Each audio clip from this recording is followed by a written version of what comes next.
Let me chat a little bit about what I consider to be the major issues facing the country. I'll stop.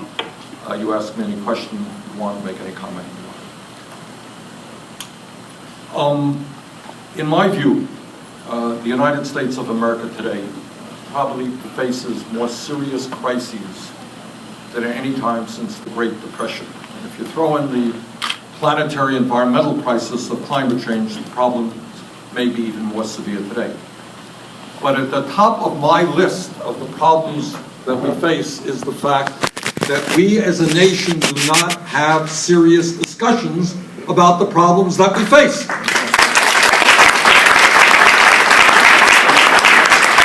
You can turn on television today or read newspapers, and to a significant degree, not totally, the major issues facing working people and the vast majority of our people are swept under the rug. And essentially a lot of what media is about is deflecting attention from our real needs. So let me talk about what, in my view, is going on in America. Let me start off by prefacing the fact that, like Homer's family, my dad came to this country at the age of 17 without a nickel in his pocket, and he never made very much money, never did.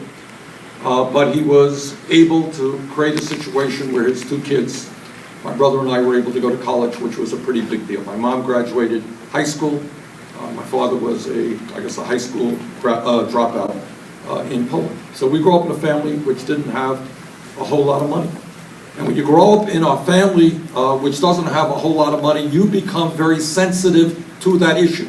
In my family, it was constant tension between my mom and my dad. We didn't have enough money to do this. Mom wanted to do that, couldn't do it. Creating problems in our family, and that's true all over America. I go around this country, and what I see in the faces of all kinds of people is enormous stress. People are worried. How are they going to live their lives with dignity? How are they going to retire with dignity? You know, half the people in this country today have savings of less than $10,000. Do you know that? You know what that means? That means you get into an automobile accident. When you leave here and your car gets wrecked, you're in financial disaster because you don't have the money to buy a new car. It means that if you have a serious illness and you have a large deductible, you are in financial disaster. You have a divorce, you're in financial disaster. All over this country, there are people who are wondering what happens to them next year, the year after, and the year after that. And more importantly, they worry, what happens to their children? Because we are in a moment of American history where for the first time in the modern history of this country, if we do not turn it around, our kids will have a lower standard of living than my generation. And we must not allow that to happen. What the American dream was always about.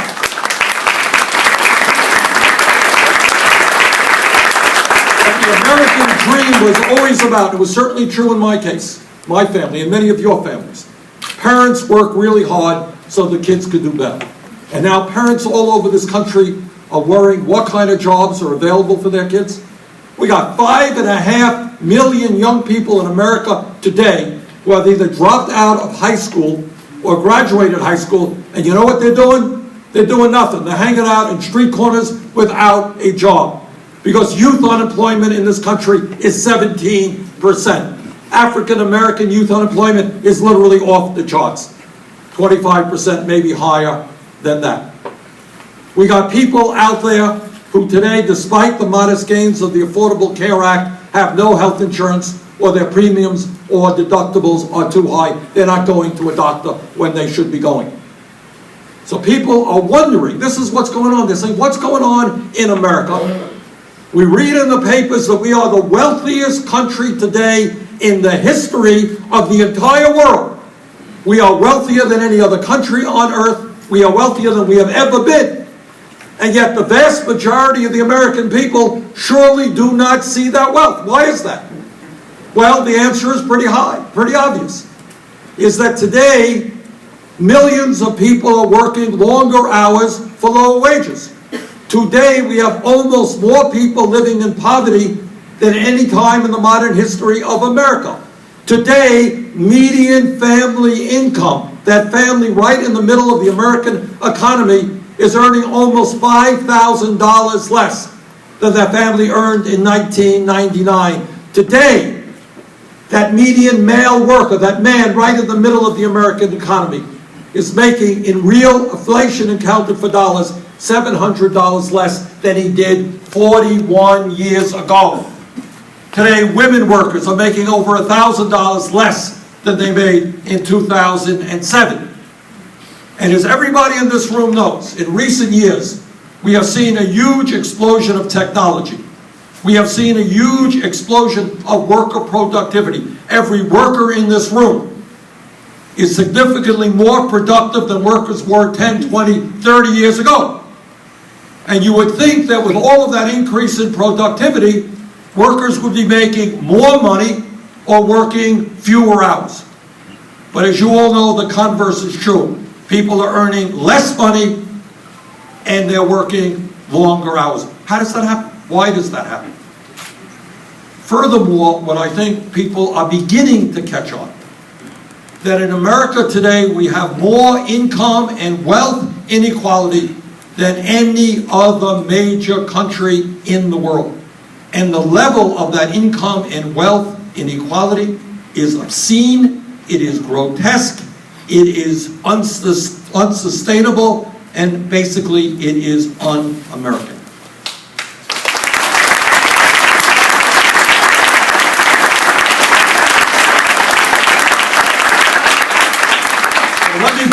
Let me bore you with a few statistics here, which is important for you to know. Everybody wakes up in the morning, we all go to work. 99% of all of the new income generated this year went to the top 1%. Got that? So you got people all over America, they're working 40, 50 hours a week. In my state of Vermont, it is not uncommon for people to work 2 jobs, 3 jobs, sometimes 4 jobs, to cobble together an income, to cobble together some health insurance. People working like dogs. You know, it's a funny thing. We're in a union hall. And the trade unionists here will remember that at the turn of the century, over 100 years ago, we had marches of trade unionists. They held up signs. And you know what those signs said? They said, give us the 40-hour week. Remember that? Remember that from our history books? Yes. We still don't have the 40-hour week today. We got millions of people who are working 50 hours a week and 60 hours a week, despite all of the growth in technology. So you got the top 1% earning 99% of all new income. That's income. What about wealth? In terms of wealth, this is really quite unbelievable. Top, not 1%, top 1/10 of 1% owns almost as much wealth as the bottom 90%. Got that? 1/10 of 1% owns almost as much wealth as the bottom 90%. You have one family, the Walton family that owns Walmart, owns more wealth than the bottom 42% of Americans. One family. In the last 2 years, listen to this is really unbelievable. In the last 2 years, when you talk about a rigged economy, this is what you're talking about. The wealthiest 14 people in this country, 1, 2, 3, 4, 5, 6, 7, 8, 9, 10, 14 people, presumably not these folks. The wealthiest 14 people in a 2-year period, the last 2 years, saw an increase in their wealth of $157 billion. 14 people, $157 billion. That is more wealth than the bottom 130 million people have in their entirety. That's the obscenity of what we're looking at America today. So we go around saying we are the wealthiest nation in the history of the world. Doesn't mean anything, because virtually all of the wealth is going to the people on top. That's the reality. Now, what else is going on in the economy? You read in the paper that official unemployment is 5.5%. True. But real unemployment is double that, close to 11%, because the official numbers do not include those people who have given up looking for work, of which there are a lot, or those people, even more, who are working part-time when they want to work full-time. That's what you got. You got, in America today, you have a minimum wage of $7.25 an hour which is a starvation wage, which is why we have got to raise the minimum wage to a living wage, 15 bucks an hour over a few years, so that nobody who works 40 hours a week in this country lives in poverty.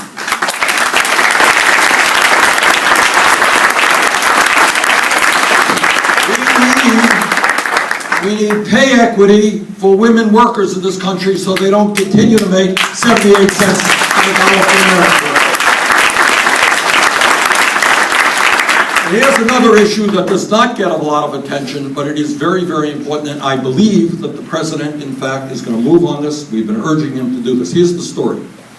There was once a time, years ago, when if you worked 50 or 60 hours a week, you got overtime, time and a half, right? Right. Do most of you know that most American workers who are working overtime, who are working more than 40 hours a week, are not getting time and a half? Because the Fair Labor Standards Act has not dealt with the reality. So right now, if you are making more than $23,000 a year, say you're working at McDonald's for $25,000 and you're supervising 2 people, you can work 60 hours a week and you don't get time and a half. We have urged the president to raise that threshold to $55,000 a year. We think he's going to do that. That will put a lot of money into the hands of working people who desperately need it.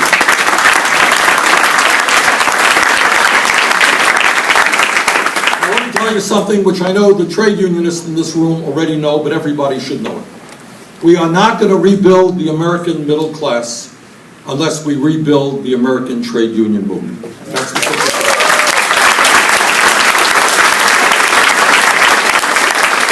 The reality is that today millions of American workers would like to join unions, but they are prevented from doing so by unscrupulous employers who use all kinds of tricks to prevent that from happening. In my view, we need to pass what we call card check legislation. If 50% of the workers in a shop plus one sign a card to join a union, you have a union, and that's where we should be going.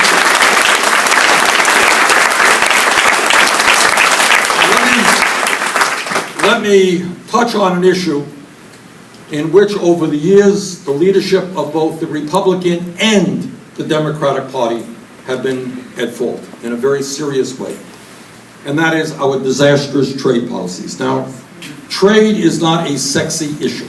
In fact, the last I heard, it may have changed, but in network television, they are apparently, despite the fact that we are now debating the largest trade agreement in the history of the United States of America. Last I heard, network television, ABC, CBS, NBC, has yet to mention one word about this. And there's a reason for that. We could talk about that later. But here's what you got. 40 years ago, some people came up, corporations, big money interests, came up with this brilliant idea that unfettered free trade would be a great, great idea. And what was it about? What's really underlying this whole movement to unfettered free trade? And what's underlying it is, if I am General Electric or some large multinational, why do I want to pay an American worker 20, 25 bucks an hour, provide health insurance, have to deal with the union, have to protect environmental legislation, when I can shut down in this country, move to China, move to Vietnam, move to other low-wage countries, and pay people pennies an hour? That is what the goal of unfettered free trade was, and that is exactly what has happened. If you look at the numbers, NAFTA, a failure. CAFTA, a failure. Permanent normal trade relations with China, a total disaster.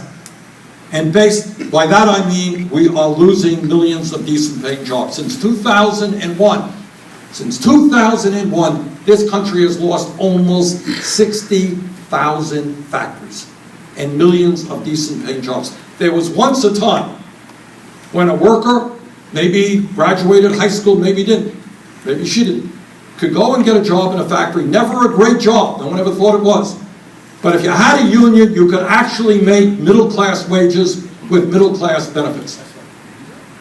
To understand the American economy, understand just this. 30 years ago, the largest private sector employer in America was General Motors. They produced cars, real products. They paid workers a good wage. There were good benefits, and there was a good union. Today, the largest private sector employer in America is Walmart. low wages, minimal benefits, vehemently anti-union. That, in one metaphor, is the transformation of the American economy. From an economy that produced real products, paid people real wages, had a real union, to the Walmart economy. I have voted against NAFTA, voted against the trade agreement with China, voted against CAFTA, voted against all of these trade agreements because I knew exactly what they were about. And together we have got to do everything that we can to stop this Trans-Pacific Partnership Trade Agreement.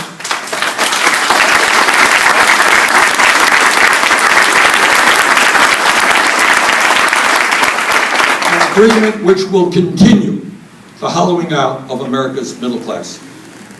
Right now in Vietnam, and I'm not here to speak against Vietnam, Malaysia, or any other country. I've been to those countries. People are working really hard and they're struggling. We all respect that. We all hope that poor countries do better. We want to help them do better. But nobody can tell me that an agreement which pits American workers against people in Vietnam where the minimum wage is 56 cents an hour is anything resembling a fair trade agreement. In Malaysia, they have a large electronics industry, hundreds of thousands of jobs. Many of the people who do that work are migrants into Malaysia whose passports have been taken away from them. They can't leave the country. They're living under almost slave-like conditions. American workers should not have to compete against people living like that.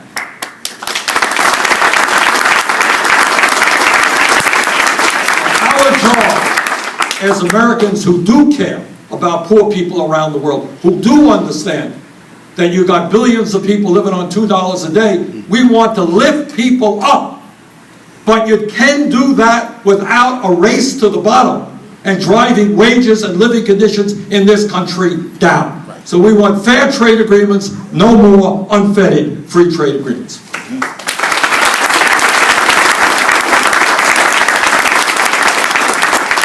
When you talk to people, you go out on the street, or you look at polls, and you say, what is the issue uppermost on your mind? Virtually every single poll says the same thing. They say jobs and income, jobs and the economy. When unemployment, real unemployment is 11% and youth unemployment is 17%, we need a massive federal jobs program which creates millions of jobs. And the fastest way and the most effective way to do that is to rebuild our crumbling infrastructure, our roads, our bridges, wastewater plants, water plants, rail, transit, levees, dams. We once led the world in terms of the quality of our infrastructure. Today, it is crumbling, and Republicans refuse to invest a nickel to rebuild it. We can create, I've introduced legislation, which may sound like a lot of money, but it's not. The American Society of Civil Engineers tells us we need to invest over $3 trillion to rebuild our infrastructure. I put in legislation along with Barbara Bukowski of your state, right here in Maryland. And Barbara and I think we should invest $1 trillion over a 5-year period, and that would create and save 13 million good-paying jobs. And I want you to think about it in America, where all over this country we are building a rail system where trains go faster than 45 miles an hour, where our roads are first rate, where our bridges are not collapsing, where our water systems and wastewater plants are in excellent quality. I'm told that right here in Maryland, and in Baltimore as a matter of fact, it is not uncommon for water pipes to burst flooding downtown. I can tell you that in Vermont we have water systems that are totally antiquated. I'm a former mayor. It is expensive to rebuild them. But when we invest in infrastructure, not only can we create millions of good-paying jobs, we make this country more efficient, more productive, and safer. Think about it, America, where we are building and creating jobs. That's the America we need to see.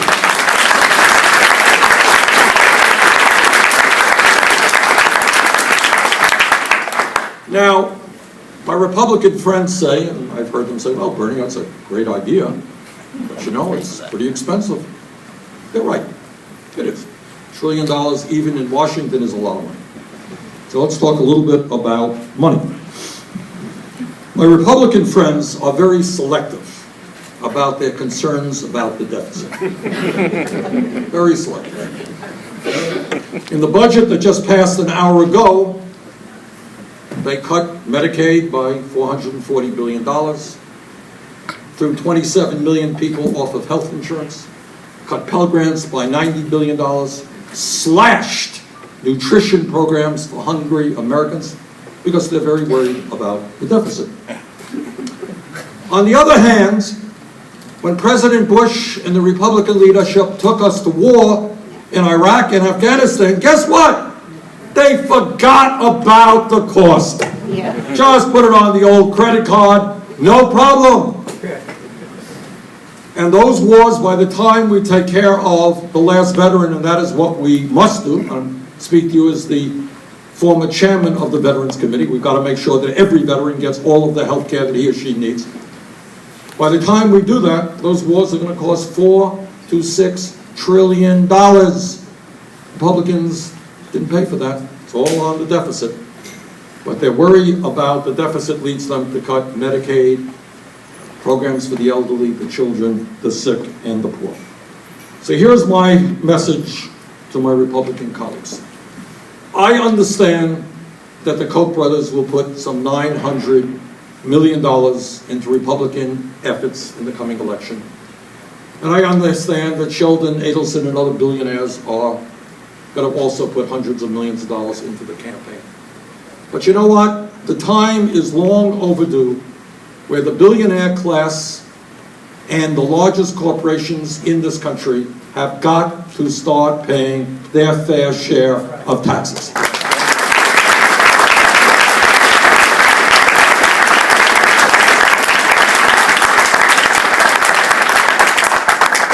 It is unconscionable, it is immoral, and it is un-American, frankly, that you have major corporation after major corporation, some of whom make billions of dollars a year in profits, who pay zero or extremely little in federal taxes, because, among other gimmicks, they stash their money, their profits in the Cayman Islands, Bermuda, Luxembourg, and other tax havens. We have introduced legislation which will end the ability of corporations to stash their money abroad. They're going to have to start paying their fair share of taxes.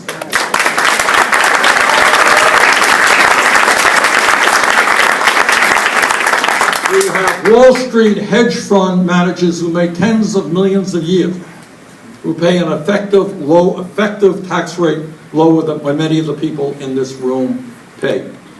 Warren Buffett was very honest. I don't know if you read his comments. He said, look, I am a multi-billionaire. He is a big-time multi-billionaire. And he said, I pay an effective, i.e. real tax rate, which is lower than his secretary.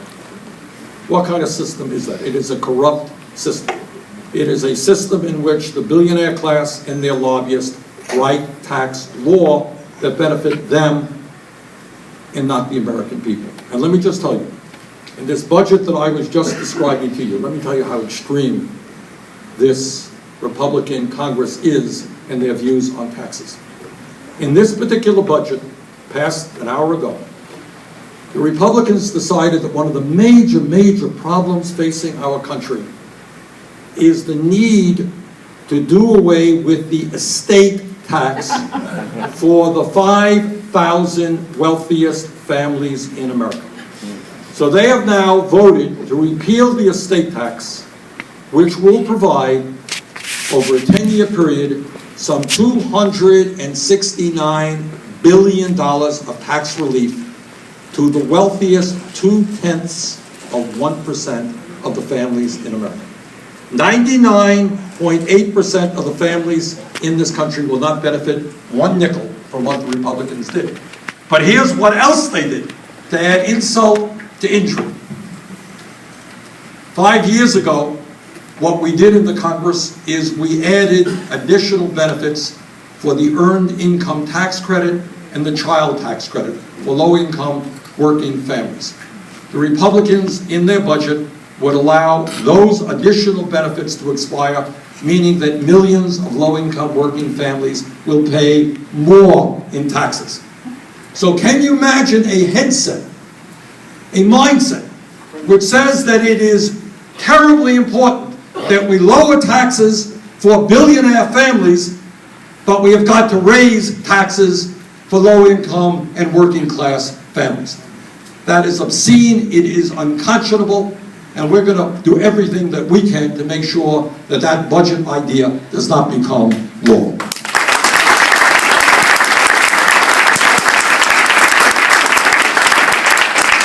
I will very briefly touch on another issue that is of enormous consequence in this country, and one that we have got to deal with because it touches on every other issue. It touches on jobs, healthcare, education, environment, whatever. And that is this disastrous Supreme Court decision around the Citizens United case. Yes. You know, as the former chairman of the Veterans Committee, I talked to a whole lot of veterans all over this country, people who put their lives on the line, sometimes came back wounded, to defend democracy. What we are seeing now through Citizens United is the undermining of the fabric of American democracy. Yes. Now, I come from a small state. In our state, in early March, we have what we call town meetings. Towns come together, people vote on the school budget, they argue, and they vote on the roads budget. Everyone stands up, they got one vote. Everyone talks. Meetings just like this. What Citizens United said to the billionaire class, it said, you know what, you own much of the economy, and now we're going to give you the opportunity to own the United States government. Right. That's what it said. And the result of that is the Koch brothers, Sheldon Adelson, and others are now prepared collectively to spend billions of dollars to elect the candidates of their choice. I want to say one word about the Koch brothers. Everybody knows they're spending a lot of money, but the media does a very bad job in reporting what they believe in. What do they believe in? Small government, they're conservative. It's not what they believe. In 1980, David Koch, one of the two brothers, ran for vice president of the United States on the Libertarian Party. He paid for the campaign to develop a platform. This is what the platform was about, and to the best of my knowledge, these guys have never changed their views. I have to give them credit for being consistent. That's true. Here are their ideas, almost word for word. They don't want to cut Social Security. They want to eliminate Social Security. They don't want to cut Medicare and Medicaid. They want to eliminate Medicare and Medicaid. They don't want to cut the Postal Service. They want to eliminate the United States Postal Service.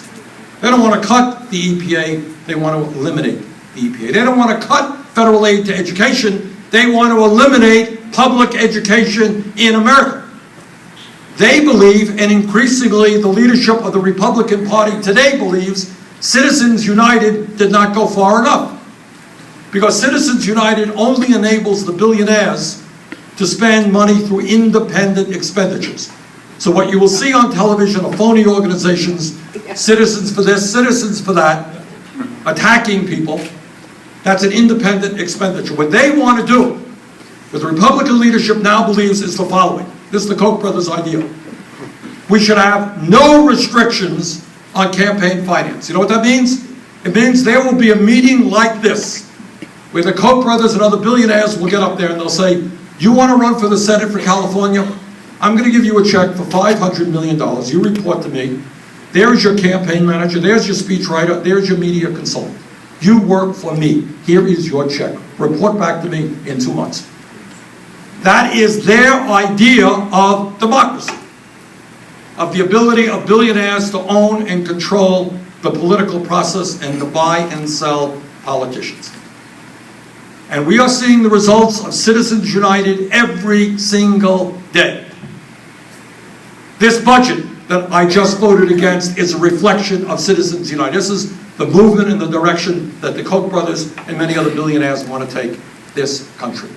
So we have got to work as hard as we can, number one, to pass a constitutional amendment to overturn Citizens United. Yes.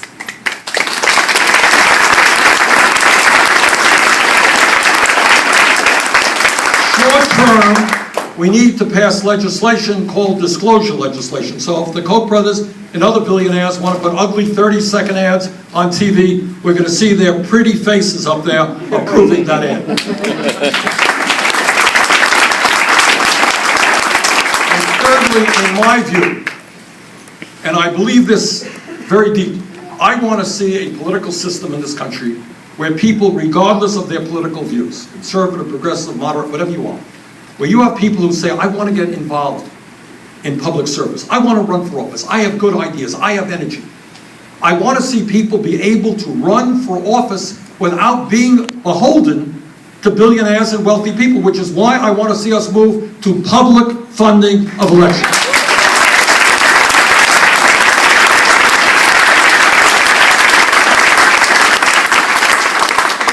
Let me just touch on a few other issues and then we'll open it up to you. I sit on both the Environmental Committee and the Energy Committee. I'm the only person on the Democratic side to sit on both of those committees. And over the years, what I have heard from scientists, not only in America, but throughout the world, is the following. Climate change is certainly real.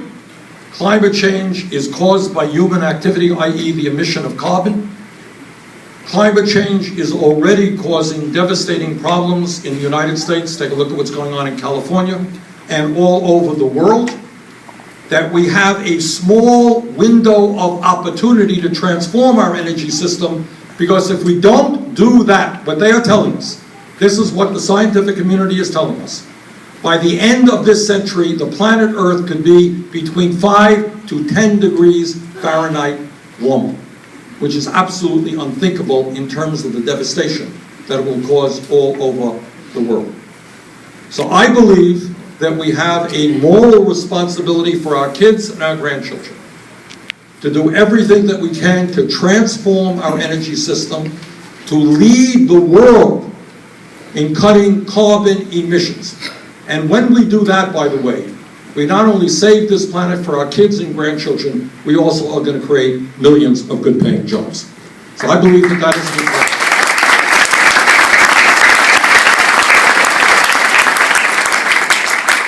We've heard some discussion about the cost of higher education today. Let me say a word on that.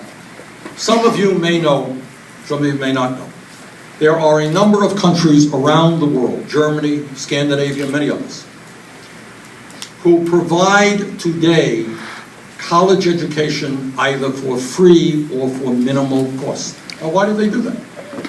They do that because they understand that in a competitive global economy, they want the best educated workforce they can have. And they understand that it is totally absurd to tell bright young people who come from working class families, sorry, you can't go to college because it's too expensive. I believe that the United States should join with Germany, Scandinavia, and many other countries. So I will soon be introducing legislation that will make public college and public university tuition free. Homer, how's that?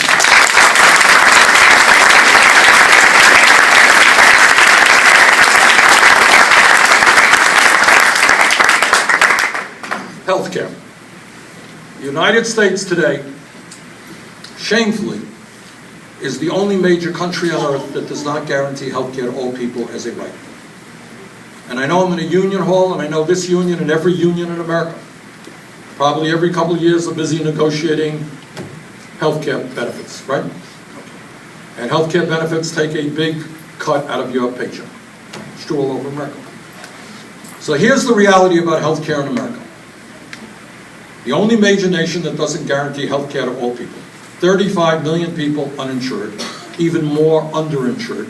And yet, we end up paying almost twice as much per person for health care as do the people of any other country. Now, all of these national health care systems are different. I live 100 miles away from Canada. They have a single-payer system. The United Kingdom has a variation of a socialized health care system. Germany has a different system. Denmark has a different system.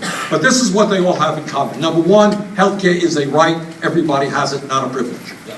Number two, private health insurance companies do not function in those countries.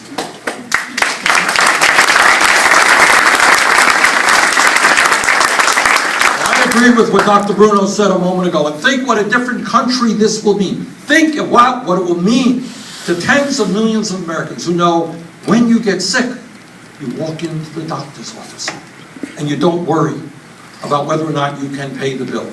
And if you have to go to the hospital, you go to the hospital without worrying about being bankrupt. And this is what it means for unions and what it means for their employers. Employers can function on doing their job not having to worry about health care all of the time, because health care becomes a right in America. So our job is to join the rest of the industrialized world and guarantee health care to every man, woman, and child as a right through, in my view, a Medicare for all, single-payer program.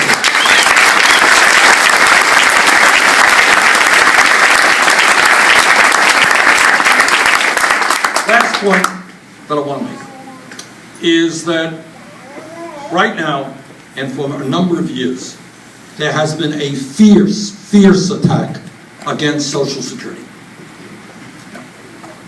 And what you see when you turn on television, and you see these guys say, well, Social Security is going broke. Social Security is adding billions to the deficit. I trust that everybody in this room understands that both of those statements are absolutely untrue. For a start, today the Social Security Trust Fund has some $2.6 trillion in its fund, can pay out every benefit owed to every eligible American for the next 18 years. Social Security is not going broke.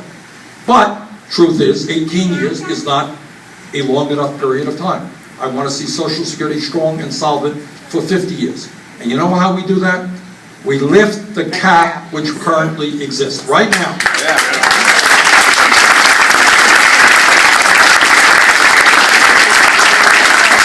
Right now, Bill Gates, Warren Buffett contribute the same amount of money into the Social Security Trust Fund as somebody making $118,000. You lift that cap, you can start at $250,000, and you can do two things. Number one, you can extend Social Security until 2061, and number two, you can expand Social Security benefits for low-income seniors, which is exactly what we have to do.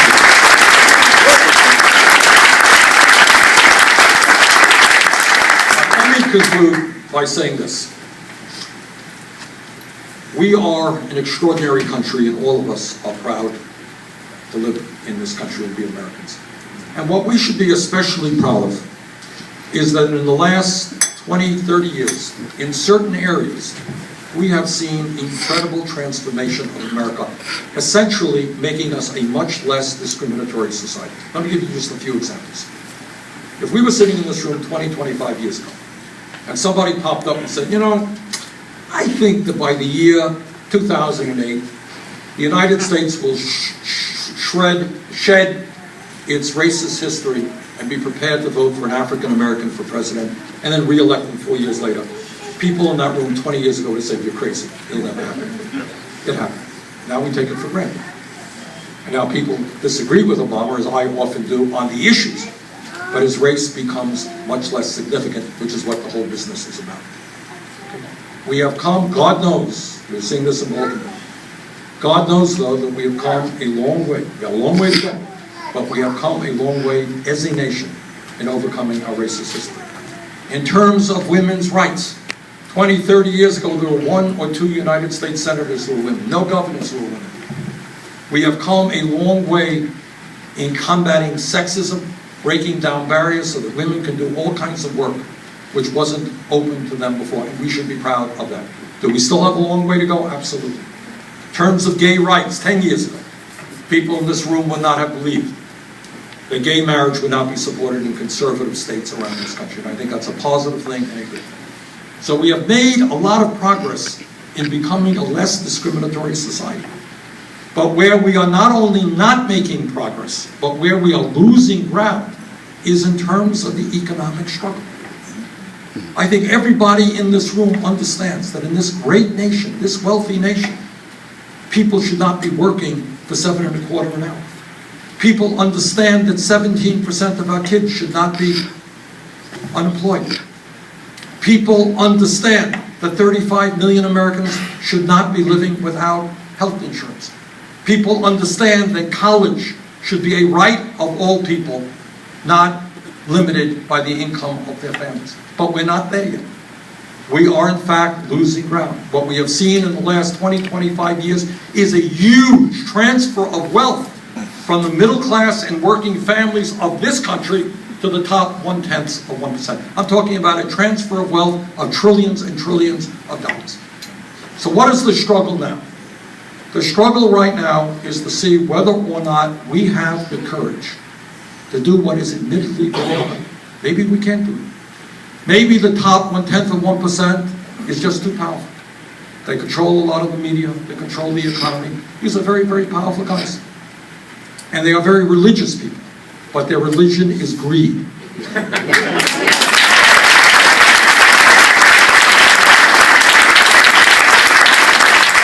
Apparently for the Koch brothers, $85 billion, which is what they're worth, is just not enough.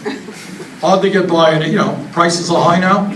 What can you get with $85 billion? All right? And they want more, and they're prepared to destroy the lives of millions of people in order to get that. These are tough guys. They are tough, tough guys. They have huge influence over the political process. They more or less control the Republican Party now, and they have influence over the Democratic Party as well. And the issue of our time is, can we stand up? Can we bring our people together to understand, yeah, we may have differences of opinion about abortion or gay rights or guns or all that other stuff. But can we bring our people together to say that in America, every man, woman, and child should be living with a decent standard of living, have a decent income, and when they retire with dignity.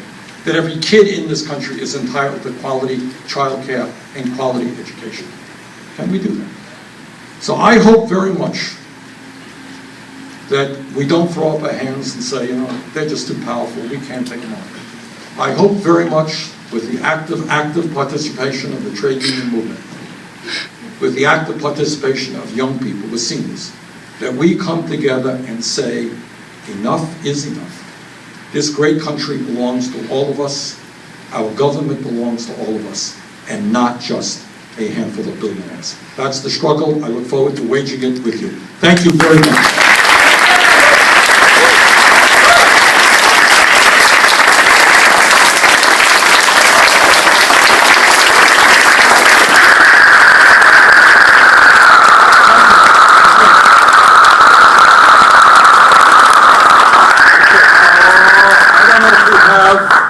We have a microphone. All right, Billy, you're gonna just raise your hand, tell us who you are, and be loud. You got a question right there. Stand up and be loud. Hi, Senator Sanders. Just want to say thanks for coming today. I'm actually a Vermonter. I turned 18 in 2006, so you're actually the first person I ever voted for. So, thank you. I'm personally really proud to have you as my state senator and all the work that you do for our state and the country. My question is relating to science in the budget, specifically space exploration. I was hoping you could talk a little bit about that and your views. Yeah, I mean, it's not an issue that I focused a whole lot on. I think all of us are very proud of the many achievements of NASA. Not only the fact that we were able to put a man on the moon, but all the other science that we learned through space technology and space exploration. So yes, I certainly do support that. The answer is yes. Short answer. Other questions? We have a gentleman right here.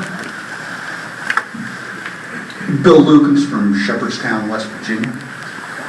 I haven't heard you talk about this much before, but it's the elephant in the room. You mentioned it briefly about the wars we had, but the biggest part of our budget, you're talking we need a lot of money, and that's going to come from the military, probably, because that's the biggest part of our budget. Yes, it is. How do you get along with the military establishment, and how are you going to justify the impact on the economic impact of reducing our military? Good. I think it goes without saying in these very difficult times, dealing with terrorism and a really unstable world, that we need a strong military. Nobody even denies that. The question is, we need, to my mind, We need an efficient military that is cost-effective, as is every other agency of government, and that is not the case right now.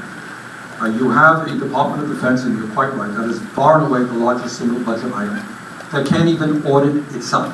To the best of my knowledge, they're the only agency of government. You say, how are you spending your money? Well, we really don't know. It's so big, it's so complicated. We don't have a computer system to figure it out. Second of all, we are now spending more on the military than the following 9 countries. So I think what we have to do is take a hard look at military spending, make sure that we have a strong defense. But I certainly am not supportive of pouring more and more money into the military without a hell of a lot more accountability than we're having right now.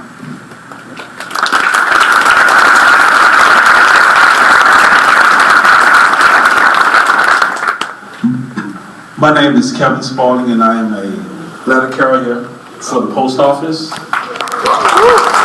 appreciate all the work that you have done for us. We talk about you all the time at our union meetings. I just want you to explain to some of the people in this room the vision that you have for the post office. Well, just a few hours ago, in the middle of a budget debate on the floor, I skipped out to a meeting to meet with your new Postmaster General. And it was an interesting meeting. I'll be very brief. It's an issue I've been dealing with in the letter carriers, and people who work for the post office know it. If you pick up the newspapers, every 3 months you hear that the Postal Service is going broke, right? What they forget to tell you is the reason they're going broke is uniquely for any government agency or private sector institution in America or the world. They have to come up with $5.5 billion every single year to go into retiree health benefits, future retiree health benefits. $5.5 billion. That fund now has $50 billion. If the Postal Service did not have to put that $5.5 billion in, they would have made, over the last couple of years, about $1 billion in profit. So what we need is to give the Postal Service, in my view, more flexibility. We need to get rid of that burden. We are doing everything that we can to prevent the shutting down of another 82 processing plants. All right, and we want to restore the level of service that Americans have gotten, which has been significantly reduced in recent months. So we're going to stay on that issue very, very hard.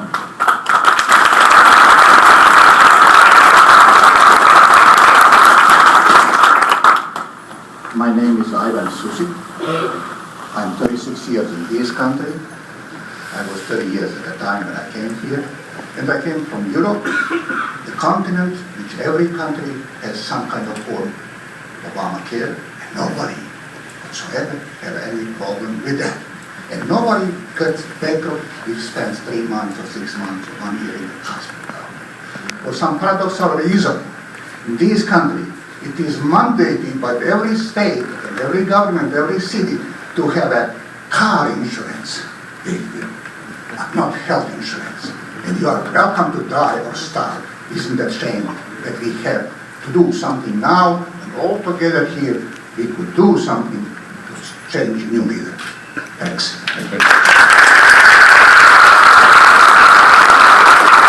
Let me pick up Mr. Susi's point. You go to countries in Europe, like the United Kingdom, you go to Scandinavia, they have conservative parties. The most conservative political party would never, ever come up with an idea that says, well, everybody in our country should not have health insurance. That is just a basic understanding that all agree with. They will disagree about this or that aspect of their program. But the idea that everybody in a country has health care as a right is universal. There are no major political parties in Europe that disagree with that. Hi, first of all, I want to thank you very much for taking the time to come here. My name is Jackie Adamson, and believe it or not, I'm from Atlanta, Maryland. Thank you. I just want to say that I think your ideas are extraordinary. But the thing is, I'm a chief election judge. I worked last year in the election. They're wonderful, but if we as a country don't get involved, it's easy to point to the other guys and his fault, his fault, his fault. But if we don't get involved, your ideas are just going to go against the wall, bounce back, and nothing's going to come of them. We need to get involved. Last year, people didn't vote. And this is what we're stuck with. I try to get involved. Like, for instance, I go to Annapolis and I testify against, I testify for and against bills and stuff like that. There are good bills in Annapolis, but people don't know about them. Also, I'll give you another thing. The NFL are finally paying. They used to go and say they're nonprofit. Now they're finally going to be paying their taxes. I happen to sign a petition for that. Now about only 500,000 people signed, but that's enough. People don't get involved, and that's the big problem. Ben and Jerry's, for instance, I'm going to mention them, they're from Vermont. They sent me an email, not personally, but one of the forms. They said, look, we are very blessed in this country. We got made money. We don't need these estate taxes. Please sign the bill and say don't do these estate taxes. But the problem is people don't get involved, and that's unfortunately a problem in this country.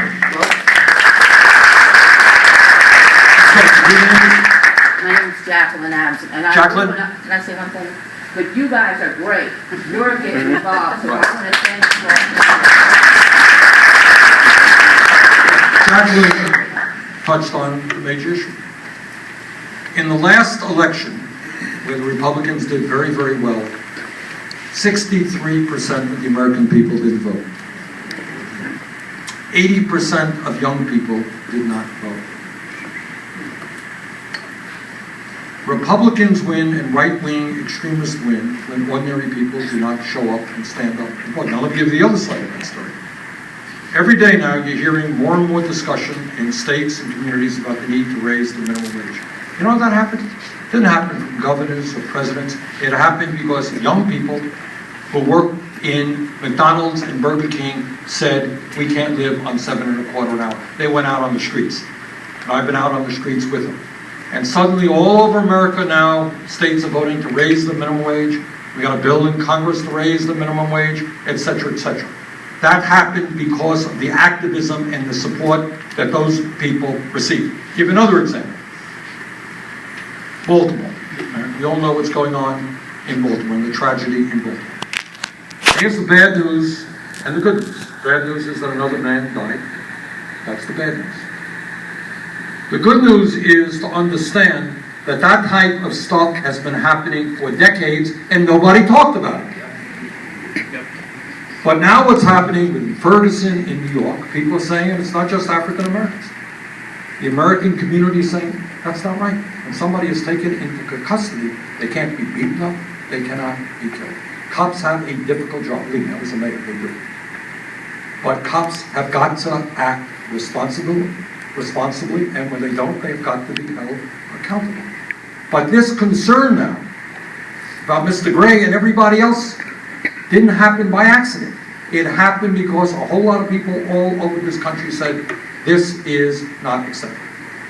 And I think the whole struggle regarding an economy that works for the middle class is the same thing. If millions of people begin to stand up and say we've got to raise the minimum wage, we have to create millions of jobs, we have to make sure our young people can afford to go to college, we have to expand Social Security. If millions of people, picking up on Jacqueline's point, stand up and come together and say that, you know what? We got it. And that's what we've got to do. Or maybe a few more questions. Senator Sanders, thanks again for being here. I too am a big supporter and glad that your ideas are making it through, at least in this room. You know, I picked up the Wall Street Journal this morning though, and I saw on their front page there was an article about polling that they'd just done, and they had information for 10 or so, I forget how many it's up to now, Republican candidates. And when I got to the Democratic side, I was kind of shocked that they only had data for one candidate. Yeah, I mean, this is a major poll that they did. You know, it was shocking and sort of insulting to my intelligence. But my question is a sort of campaign question. I believe that, you know, this is going to continue. These ideas that we're talking about here today are ideas that a lot of people, the people in charge, don't want talked about because they're dangerous and they represent a real challenge to their power structure. And so how are we and what are your plans for harnessing the energy for people that are like here, who are willing to go out and battle the bad information that's out there and replace that with a real conversation about the things that matter in this country? Good question.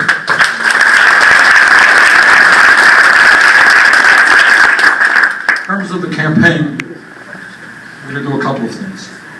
Number one of the very positive things, as you all know, that's happened in recent years has been the significant increase in social media.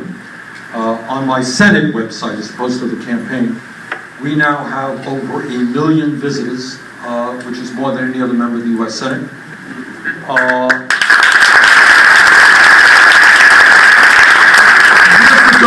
I hesitated. I didn't necessarily want to get into politics, but you asked me, so I'm doing it. I gave, for a number of months, I was thinking hard about whether or not I should run for president.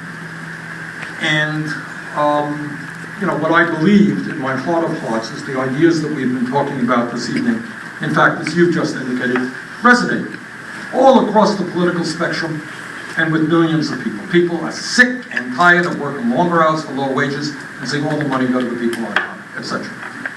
That I believe to be true. But then I worried about, can we involve, question that Jacqueline just raised. It's one thing to give a good speech, it's another thing to know whether or not we can involve people in the political process. Are people really prepared to roll up their sleeves and get involved? So let me give you some interesting and good news. And second of all, in this day and age with super PACs and billionaires buying elections, could we raise enough money not to outspend our opponents, can't do that, but to raise enough money to run a strong, incredible campaign so we can get the message out? Let me tell you what's happened in the 5 days since I announced my candidacy. We have a website called BernieSanders.com. We have sent out hundreds of thousands of messages to people all across the country. In the first 5 days, about 200,000 people have signed up to work on the campaign. How's that? 200,000. We're going to have to be working overtime and developing a staff to figure out how we mobilize those people. So go to the website and sign up. And here's the second thing that was very interesting to me in terms of money. We're not going to have a super PAC, and the Koch brothers. I think it is fair to say, I may be wrong, that the Koch brothers will not be contributing heavily. But given the fact I've never taken corporate money, I don't want it now. It's all for them. All right.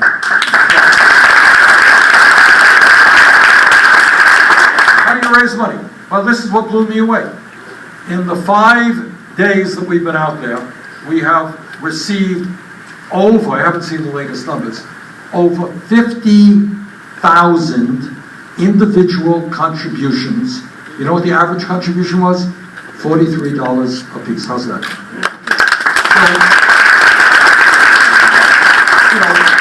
So, the way, Jeb Bush does a meeting, he holds a meeting like this and says, okay, I got $1 million from you and $2 million from you, $3 million, thank you, going into my super PAC. Well, we do it $43 a piece.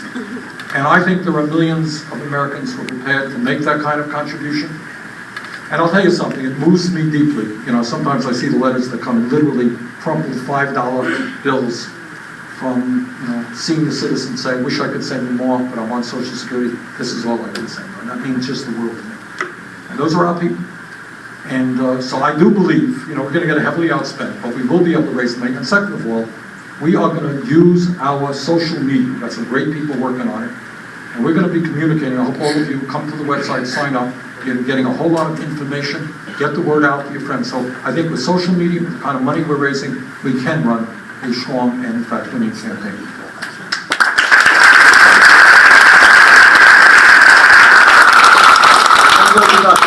Hello, my name is Maggie and I'm from North Carolina originally, but moved up here doing earth science over at Goddard. But my question is actually in regards to the prison and industrial complex. I came across an article the other day and I read that the top 2 prison companies took in an annual revenue of like $3.3 billion just the past year. And, that kind of worries me just because, how does that, I want to know how that affects the economy and the social justice issues of, our time that we've been experiencing a lot, especially in the past year. And, what can be done about it to stop these, stop the... You've touched on a very big issue. Let me broaden your question a little bit. In the United States of America, many people don't know this, we have more people behind bars than any other country on earth. Did you know that? Yes. China is a communist authoritarian country, 3 times our size. We have more people behind bars than China does. Why is that? Why is that? We have huge numbers of people behind bars who are nonviolent, never committed an act of violence in their life. You have, and this is just a shocking and really upsetting statistic, but here's a fact.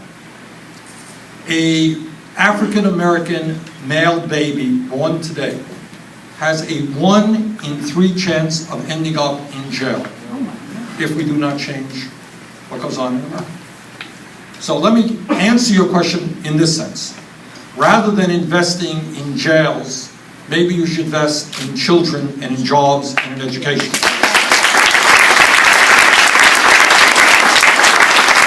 Second of all, frankly, I do not want to see people making profits off of the incarceration of other youth.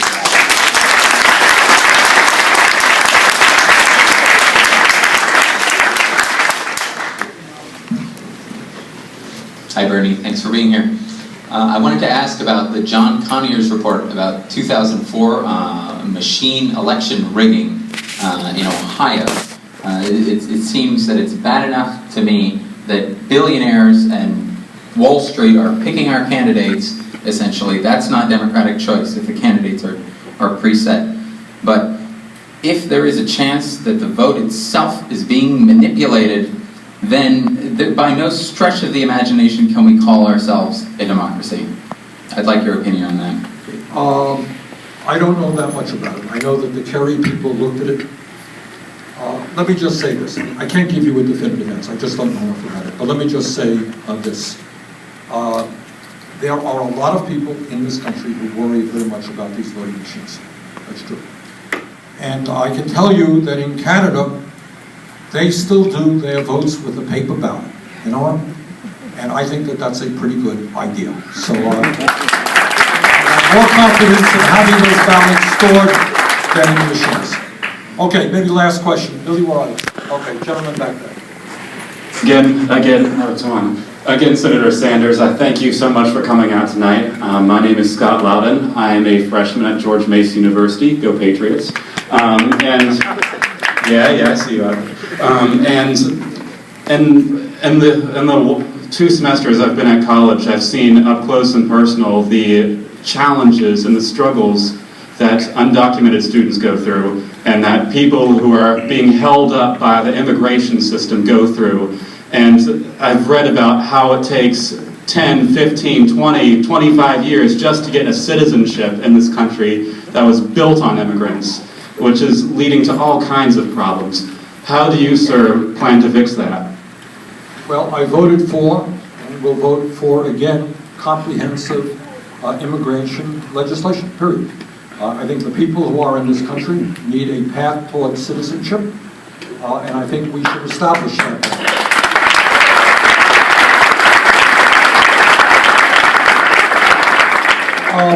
Let me just conclude. This is a great turnout, and I want to thank you all very much for coming out. And let me just conclude by saying this. Change takes place in strange ways. Sometimes things happen that you never think can happen. Right now, people are politically demoralized. Voter turnout is extremely low. People are disgusted with the political process. And we're seeing a middle class which continues to disappear.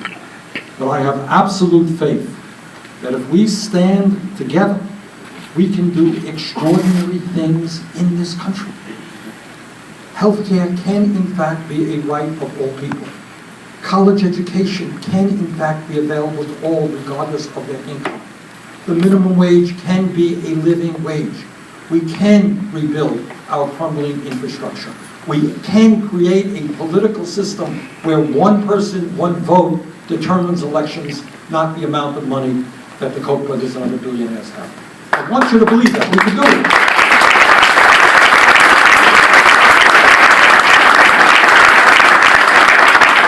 But we can't do it. We can't do it if we throw up our hands and say, you know, everything's hopeless, I'm not going to get involved. So we owe it to those who came before us to make sure that we do not give up, that we continue the fight, and that we create the kind of nation that all of us know that we can become. Thank you all very much.